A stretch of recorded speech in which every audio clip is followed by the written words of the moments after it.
cool girl. I'm a cool girl.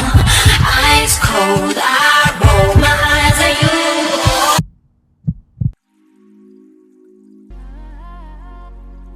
Okay guys, so starting off, I've already prepped my skin with moisturizer and primer, and now we're going to be moving on to foundation. I have chosen a really full coverage foundation that is lighter than my skin tone. As you can see, this is pretty pale for my face, so it felt really weird putting it on, but we're going for like a gothic look, and it tends to be more of a pale skin look, especially for Halloween. Like, we want to be kind of like dead looking, like deathly, so a paler foundation. You could even go for a white if you wanted to, but I just wanted to go for a slightly more natural look.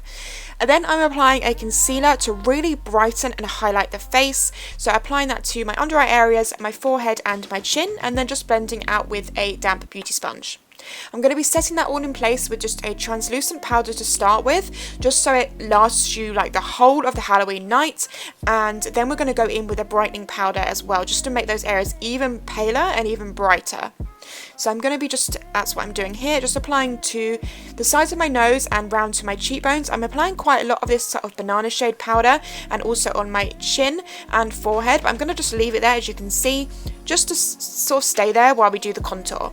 So I am going to be contouring a fair bit with this. I'm taking first of all a really cool shade, like almost like a grey toned brown, to really sculpt out your face. You can see here like the difference it's making already, so you just want to really blend this in and buff this into your natural cheekbone area. If you don't know where that is, just suck your cheeks in a bit and you can find them, but you can see the difference from this side with no contour compared to this side. Like, it's just much more sort of chiseled, and it's going to just look a little bit more scary and a bit more deathly looking. So you just want to work that cool tone into these areas until you're happy with it. And I also do contour my nose, which you totally don't need to do for this look at all. I just thought it kind of went with it.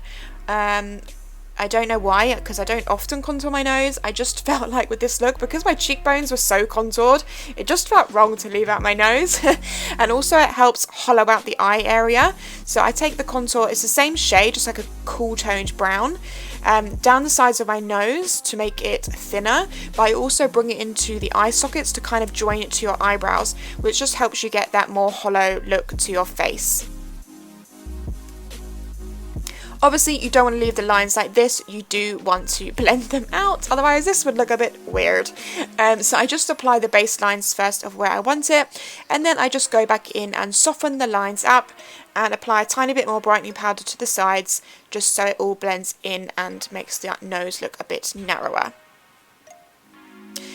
Also taking that brightening shade down the centre of my nose just to finish off the nose contour, and then applying some highlights. I went for a pretty light coloured with a slight pinkish tone to it, because I wanted my skin to look almost like luminescent, no, like see-through, you know, like a bit like transparency. So I went with a super light highlighter just to stick with that highlighted theme on the cheekbones to really make us look pale as possible that I could get.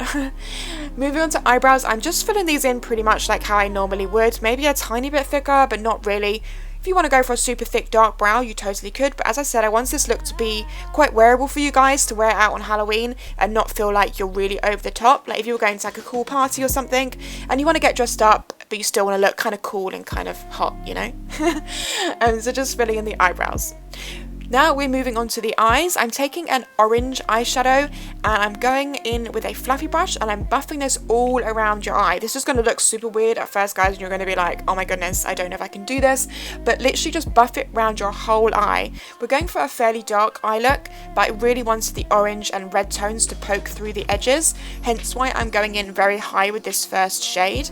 So buff it all the way around your eye in a really blown out way. So just buff, buff, buff on your lower lash line and also in the crease area. But as you can see, I'm circling it all around the out eye like a C, you know, like a C shaped all the way around the edge, just so it's really, really diffused and really blown out. And you've definitely got that orange shade, like the real pigment of that orange is definitely there.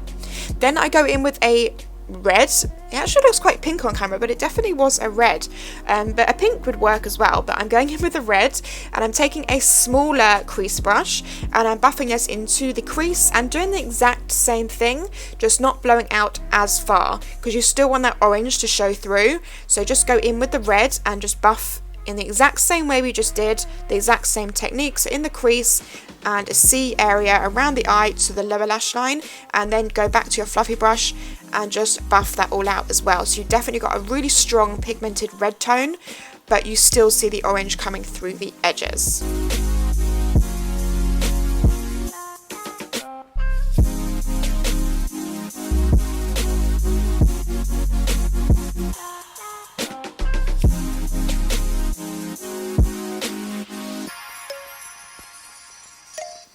As you can see, I'm spending a lot of time really buffing this shade out because you want it to be really blown out and really diffused.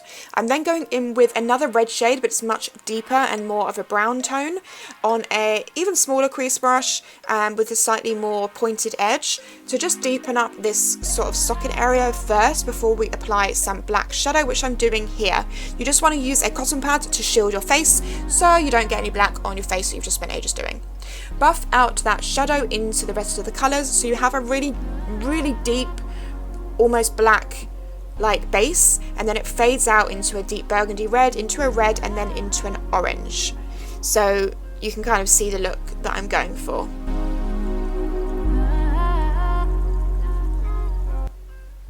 Next, I applied some gel black liner to the waterline, and I applied this all around my waterline, so the bottom and also my tight line, which is the top waterline, and just make sure you've got this black all the way around. I used a gel liner because gel liner tends to last that little bit longer, and especially if you are going to be wearing contacts, sometimes they can make your eyes water a little bit, so I definitely go with the gel liner for this particular look. Once you've done that, I am going to be going in back to that kind of reddish shade and a flat to finer brush and just smudging this line out and applying some red so it gives it that red tone, and then just buffing it out as well, just so it all blends together and there's no harsh lines. I have then just applied some lashes. You totally don't have to wear lashes if you don't want to, but I feel like when the look's so dark, lashes really help. So I applied some lashes, and then I am just applying some black lipstick to my lips. I decided to use a lip brush for lipsticks. Black lipstick can be a little bit tricky, so if you want to go in with a brush first, almost line your lips with the lipstick first and then just fill it in with the lipstick, it is much easier and you're less likely to make a mistake and like go over your lip line if you do it this way.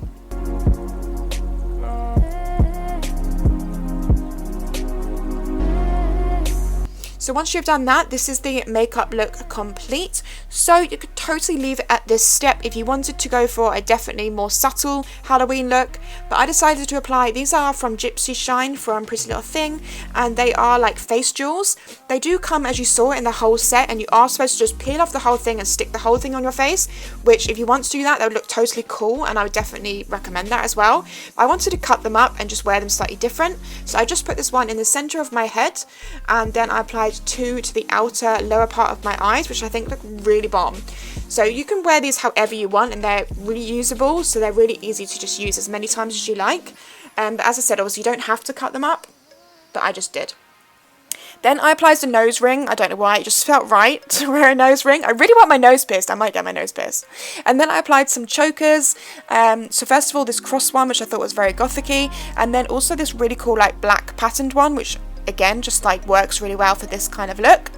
So that is the chokers in. And then for the hair, I mean, obviously you could totally just leave your hair however you have your hair. Like obviously this is just my natural hair.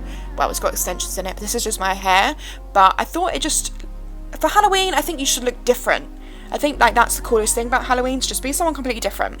So I decided to go for this wig. This is actually a half wig, so it doesn't meet my parting, but I wore this because I'm wearing a hat, which I'm just going to pop on now. So I'm wearing a big floppy black beanie, which I just think works with the grunge look.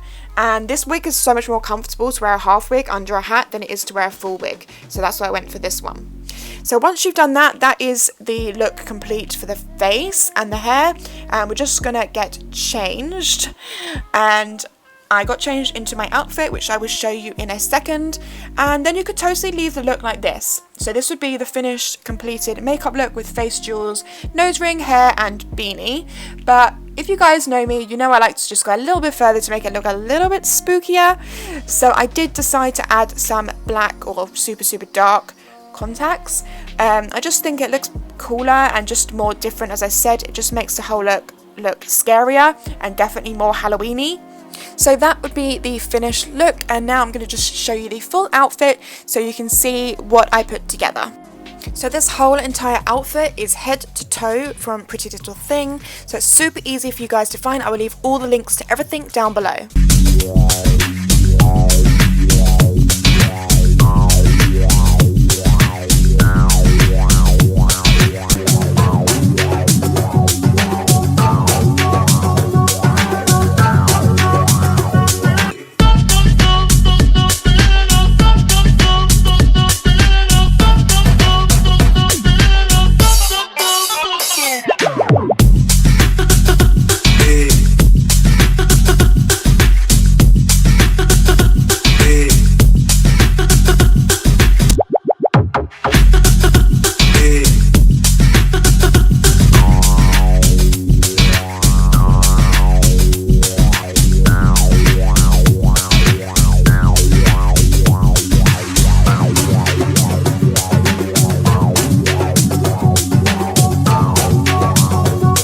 Oh,